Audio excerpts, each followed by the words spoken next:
called the Martial Pavilion, the same one the girls from earlier were associated with. The girl in the red cloak nudges her friend in the black cloak, pointing out that he's the guy they saw earlier. Feeling a strange sense of familiarity, Tien turns toward the girls, and when he locks eyes with the girl in black, something clicks. Shocked, he asks if she's Ye Yu, his sister. When Tien calls out to the girl, mistaking her for his sister, he quickly gets embarrassed. But when he glances at her status window, his eyes widen in shock. This girl is an absolute genius. Her name is Yui Ling, and she possesses a high-tier cultivation talent, a mid-tier sword talent, and a low-tier speed talent. The girl in the red cloak, Xiao Yu, gets furious at Tien for calling her friend his sister and for praising her despite being, in her words, a scrounger. This leaves Tien confused, wondering if he still smells bad even after taking a bath. Wei Ling calmly warns Xiao Yu not to speak recklessly. Lowering her voice, she whispers something to Xiao Yu and tells her to act accordingly before walking away. Instantly, Xiao Yu's entire demeanor changes. She bows respectfully and apologizes for her earlier rudeness,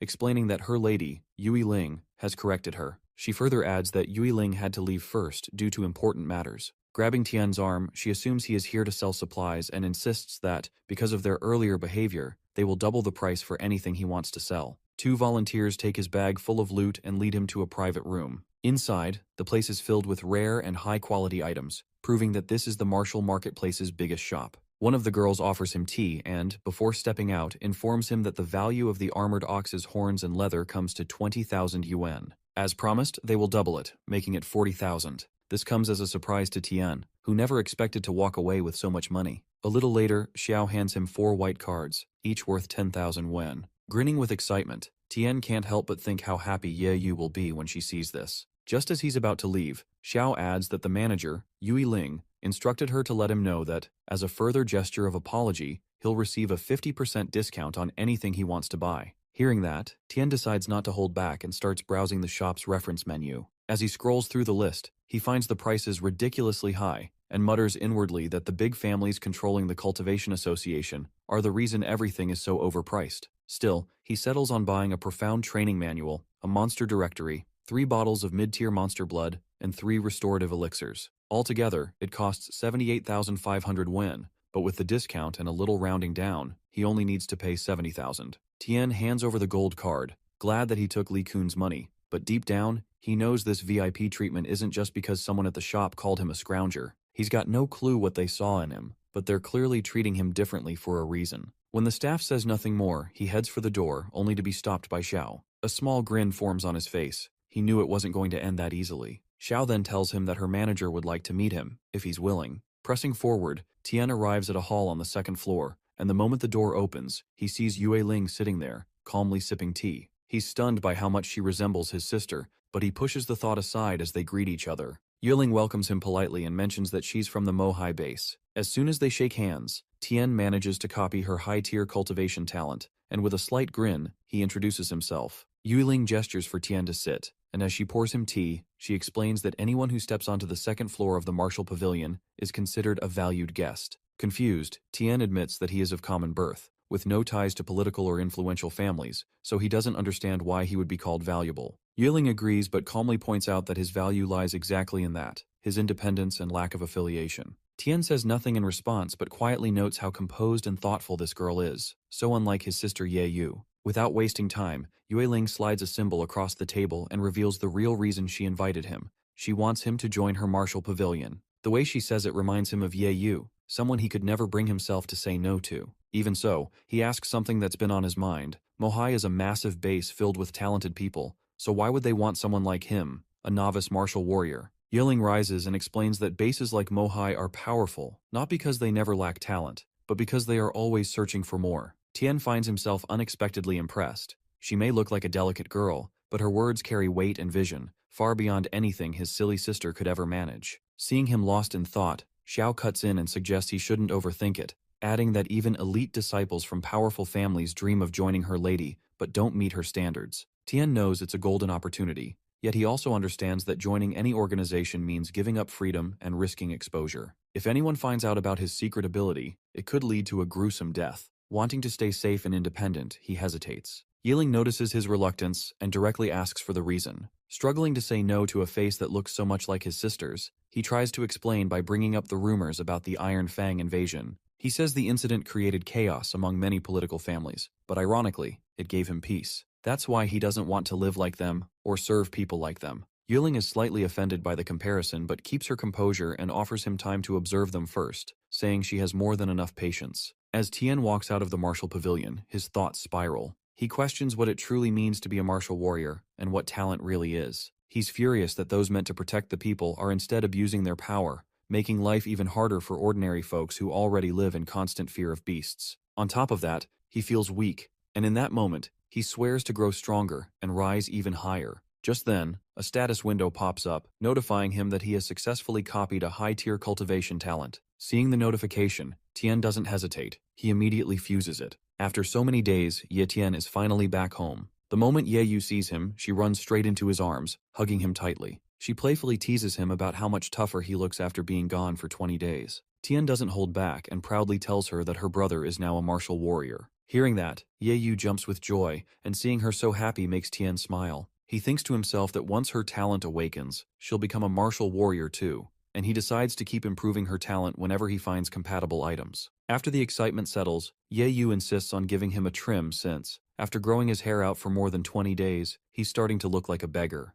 Now that he's a martial warrior, he needs to take better care of his appearance. Sitting down for a haircut, Tien relaxes completely, trusting Ye Yu as she's been giving him the same style for years. As she snips away, a wave of nostalgia hits him. She's been cutting his hair ever since their parents passed away. He remembers when they were younger, how her hands would tremble as she tried to cut his hair after he got roughed up. She had begged him to go to the hospital, but they didn't have the money, so he convinced her to just help cut his hair short so they could clean and dress the wound. Back then, she had dropped the scissors in fear and cried, wishing her brother had the power of the immortal jellyfish, the creature from the story he used to read to her that could heal endlessly. Immortal jellyfish are said to possess a healing ability that allows them to recover almost instantly from injuries. Back then, Tien never believed in any of that, but now, standing in the present and recalling those stories, he quickly rushes to grab the illustrated book of treasures he purchased earlier. Flipping through its pages, he searches for the immortal jellyfish and finds it almost immediately. According to the book, this creature is a water-type beast with a healing talent and can be found in a place called the Lake of Death. The discovery sparks a thought in Tien.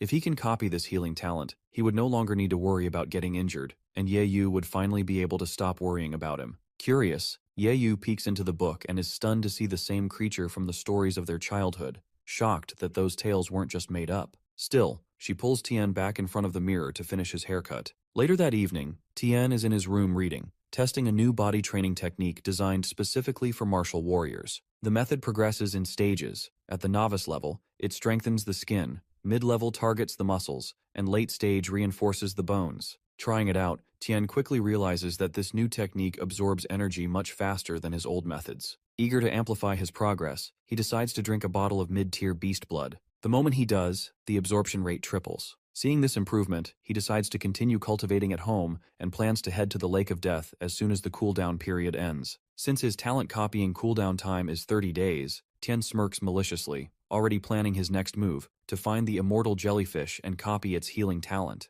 At the martial pavilion, Xiao welcomes Tien and assumes he's there to meet Yue Ling, but instead, he says he's looking to buy something. Noticing his neat outfit, Xiao thinks to herself that he's looking much more handsome now. When they reach the reception, Tien asks for a map of the Lake of Death. After searching for several minutes, Xiao finally finds the map and hands it over. The moment Tien sees it, a wicked grin spreads across his face, excited at the thought of copying some powerful talents. After paying for the map, he quietly sets off for his destination, leaving Xiao behind with curious thoughts, wondering if he's off to collect junk again. Watching him leave, a wave of worry hits her. She recalls the warning from the young miss about how dangerous the Lake of Death is, a place crawling with terrifying water beasts where even elite martial warriors struggle to survive. Now she can't help but feel anxious, hoping nothing bad happens to him. At the Lake of Death, Tien is stunned by the sight of its barren and chaotic landscape. The desolate, stormy atmosphere makes him even more certain that powerful talents await here, and it's clear from the eerie calm that danger could strike at any moment. Instantly, he spots a water monster emerging, so he activates his invisibility and decides to observe for now. Sprinting toward a mountain peak for a better vantage point, he notices a girl and an elderly man diving into the water using an umbrella, right where the monster is appearing.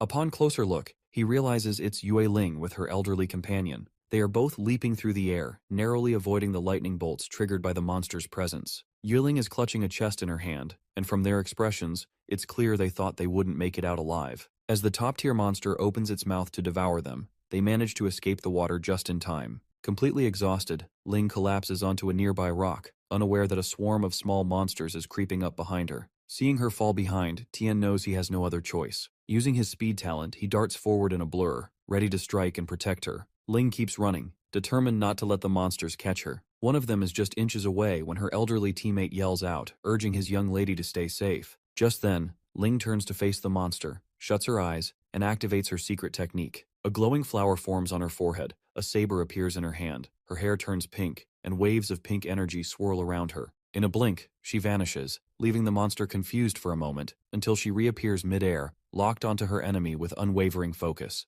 Without hesitation, she slices the monster clean in half. Watching from a distance, Tien steps back, shaking his head and calling himself a fool. This wasn't a battle a novice martial warrior like him could ever win. Whatever technique Ling just used, it blew him away. Standing quietly on a nearby cliff, he watches her tear through every monster in her path, cutting them down effortlessly with her saber. At that moment, any doubts he had about her strength vanish. She is clearly an elite martial warrior at the peak of her realm. With her secret technique activated, she is nearly on par with a legendary warrior. Dozens of monsters lie dead around her, and even 10 people like Tien wouldn't stand a chance against her. Suddenly, the lake monster rises again, and the elderly man is caught, his leg trapped in its massive jaws. As the creature prepares to devour him, he calls out to Ling, urging her to escape. He warns that her secret technique is about to wear off, and if she doesn't make it out alive, then the deaths of their 10 fallen comrades will have been in vain, especially since the treasure they recovered is so important. Hearing all of this, Tien is stunned by the revelation that 10 people died underwater, and wonders what kind of treasure is worth taking such a massive risk. With no better option, Ling leaps from the dangerous cliff to the one where Tien is standing, safely away from the monster. She notices the flower on her forehead fading, signaling that her technique is wearing off.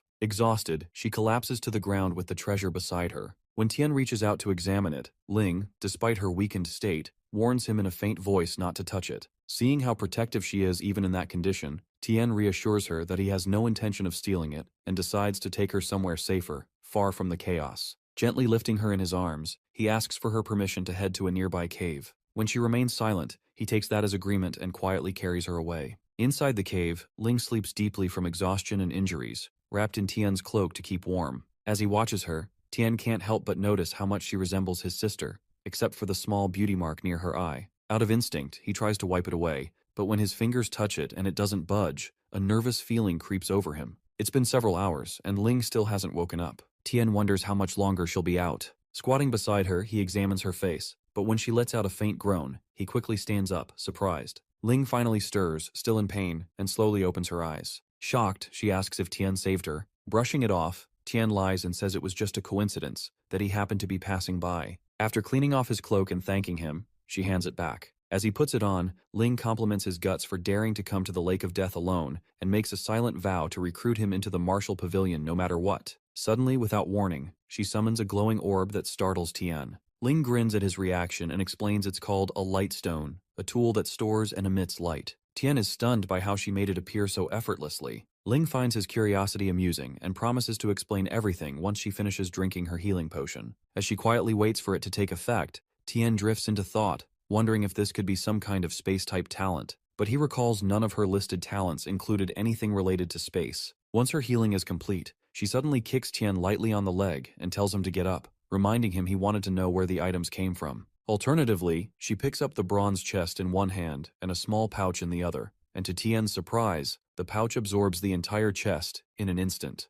That's when it clicks for him. It's not a space talent, but a space-type treasure. She, casually adjusting her hair, offers to teach him how to use it if he agrees to join the martial pavilion. But before she can even finish, Tien rolls over and pretends to sleep the moment she mentions joining, which leaves her fuming in frustration. She, clenching her teeth, glares at him from across the cave, muttering to herself that one day she'll make him join no matter what. Meanwhile, lying there with his eyes closed, Tien thinks to himself that those space items won't be anything special once he copies their ability, so there's no need to fuss over them now. The next morning, Tien wakes up and immediately looks around for Ling, but she's already gone. Instead, he finds a mid-tier profound training manual, 10 bottles of high-tier monster blood, and 10 gold cards, each worth 1,000,000 yuan. A grin spreads across his face as he realizes Ling must have left them for him before leaving. Tien knows these items alone are enough to push him into the ranks of elite martial warriors. With that in mind, he puts his plan to search for the jellyfish on hold, deciding instead to strengthen himself first. Without hesitation, he grabs one of the blood bottles and starts drinking.